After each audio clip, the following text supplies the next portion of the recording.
course, you're back in action for the first time since you faced Frederick Probate in October.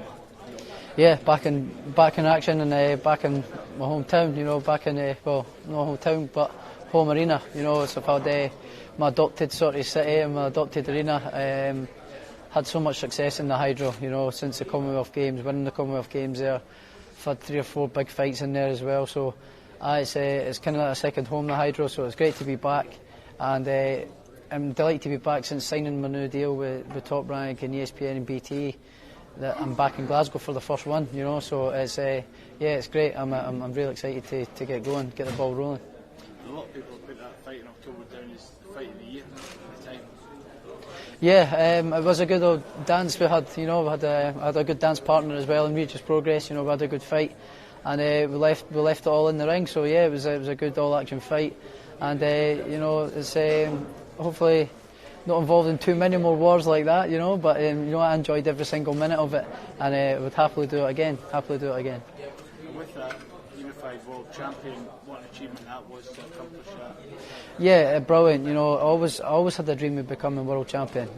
Always believed I'd become world champion as well, but I never expected to become world champion so quickly, and also unify the division and become IBFWA Ring Magazine and Muhammad Ali Trophy. You know, it's just beyond my dreams, to be honest. I never thought for a minute I would be Ring Magazine champion. You know, it's only fighters I've ever known to have had that belt has been the real superstars of the sport, and you know, my heroes and icons. You know, not Josh Taylor from little town of Preston Pans. You know, so yeah, it's great. It's a great feeling. I'm very proud of what I've done, but I'm now setting new goals and new targets, and new goals to obviously defend the title against Abner Kong Song, and then I want to unify the titles against the winner out of Progress and Postal and Ramirez.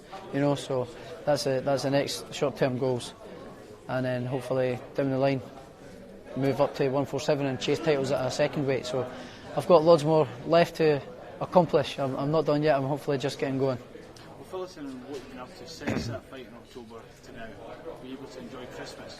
Yeah, I had a bit of time off. I had about four camps back to back, you know, so I needed a bit of time off. My body was a bit aching. I was starting to pick up a little bit of niggles here and there. You know, my body was starting to break down a little bit, so I needed a good rest. I had a good rest at Christmas, got back, selected my new team, and you know, it's a fresh start, new beginnings, and I'm looking forward to the future. You're a brand new trainer as well. How's it been with Ben? Great, you know, we're flying in the gym. We've been flying since the get-go, to be honest. Since the first session we had together, we just clicked, you know, our styles just clicked and we're gelled. You know, we get along well together. I get along with other lads in the gym as well, Billy Joe and other coaches in the gym. So, yeah, I'm really enjoying it, and I'm flying, and I can't wait to, you know, put this good work that we've done already into practice on May 2nd. Ben's obviously done amazing things with Tyson Fury before. You must be confident that he can lead you to bigger and better things. Yeah, of course. Yeah, you know, you just need to speak to him for 5 minutes, and you know his knowledge and his depth of the sport is just unbelievable. You know, and he's only 27 years old as well, so the head he's got on him is unbelievable. He can go with me on the pads, he can keep up with me, keep strong. You know, and he's brilliant. He's been around the sport his whole life. He's been around, you know, the likes of Jimmy Tibbs. He's been around there for years, and you know, so he's got a whole lot of knowledge in his head for beyond his age, you know. So he's definitely a great coach, and I believe he's the right man for the job. So I'm looking forward to getting going.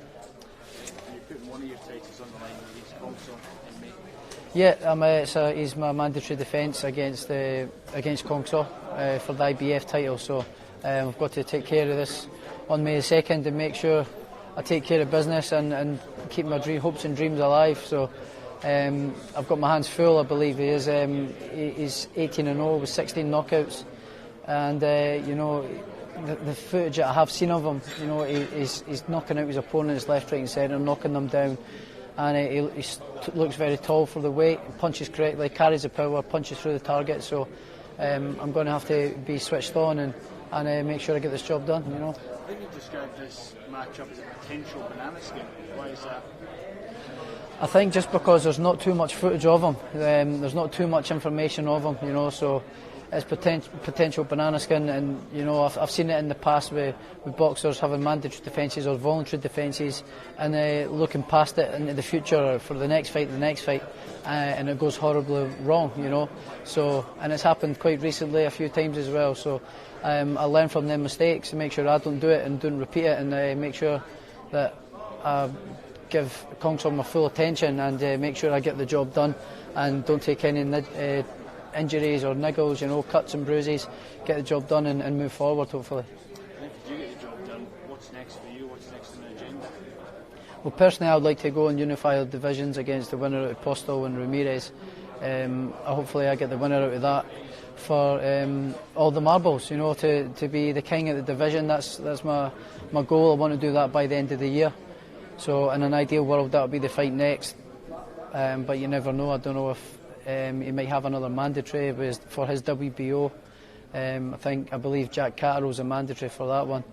I might have to do another mandatory defence from a WBA. I don't know how it's going to work, but ideally I would love to get the unification fight with Ramirez or Postel. Going back to this fight, it's a wonderful undercard as well on the second. Yeah, it's a stacked talent. You know, all the lads on the table there have had great experiences as an amateur. You know, all the lads except from Donnelly. I was on the team at one point with them at GB. Seen them and know them. You know, they've all boxed at a very high standard, been to European World Championships, you know, European and World Championships, and won gold medals all over the world. Donnelly as well, boxed at a very high standard, been to the Olympics and World Championships, and I've known of him, you know, throughout the amateur circuit. So you've got a real good pool of talent on the undercard, you know, so they'll be showcasing their skills on a big stage and they'll be wanting to make the most of it. So yeah, it's going to be a good night of boxing. How do you imagine it's going to be walking in front of a home crowd? Yeah, great. Like I said, it's back to my home arena. So they always create a great atmosphere, make some tremendous noise in that hydro. So I just can't wait to get back out there and for them all going crazy. I can't wait.